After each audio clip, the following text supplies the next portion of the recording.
Ya hemos establecido que la respuesta en frecuencia del filtro FIR tiene dos componentes, un componente de fase lineal y un componente de amplitud que es exclusivamente real. Este define la magnitud de la respuesta en frecuencia y este define la fase de la respuesta en frecuencia, ¿verdad? Puesto que, vamos a escribirlo por acá como un recordatorio, la magnitud de h de omega no es más que la magnitud de hr de omega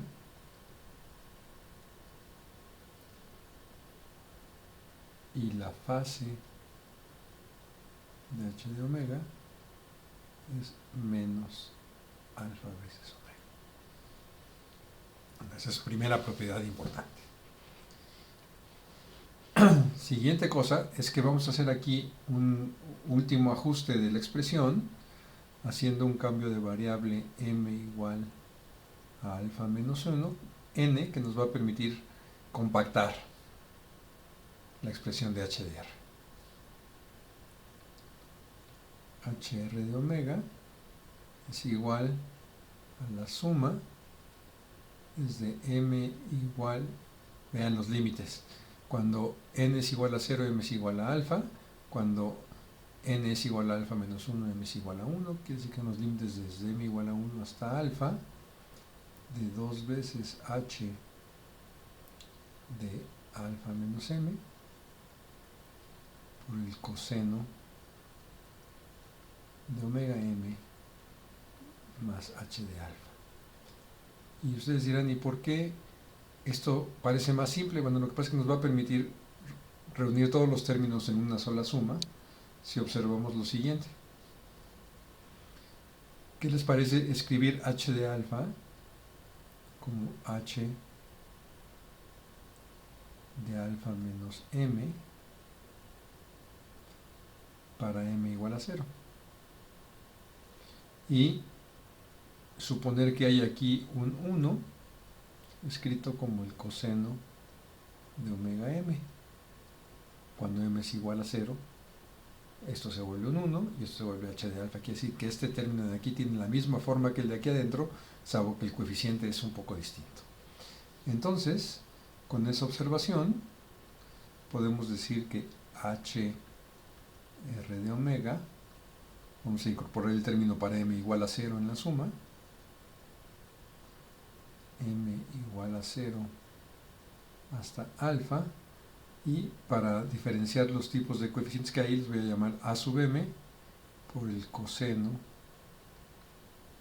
de omega m. Y definamos a sub m como h de alfa cuando m es igual a 0 y 2h de alfa menos m para otro caso. Y esta ya es una forma cerrada y compactita de la respuesta en frecuencia, de la parte real de la respuesta en frecuencia, de cualquier filtro FIR de orden impar, ¿verdad? De longitud impar, quiero decir. Ya veremos por qué dije orden, fue un lapsus, pero un lapsus que tiene que ver con características importantes que discutiremos en un momento más. Vean entonces ahora, algo importante que resaltar de aquí es de que la amplitud de la respuesta en frecuencia oscila y siempre va a oscilar. Las a sub m, que dependen de h, por supuesto que dependen de los coeficientes de la ventana, ¿verdad? Que están metidos ahí a la hora de hacer la multiplicación de la h ideal por la ventana. Eso nos da los coeficientes h. Entonces, los efectos de la ventana se ven allí, pero esto es independiente de la ventana. Esto va a suceder siempre por efectos del truncamiento.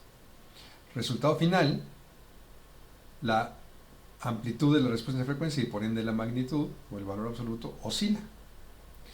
La pregunta sigue siendo, pues, ¿cuántas veces oscila? ¿O dónde vale cero esta expresión? ¿Verdad? Donde esto vale cero, las frecuencias van a ser canceladas. Entonces, vamos a fijarnos en un par de puntos interesantes.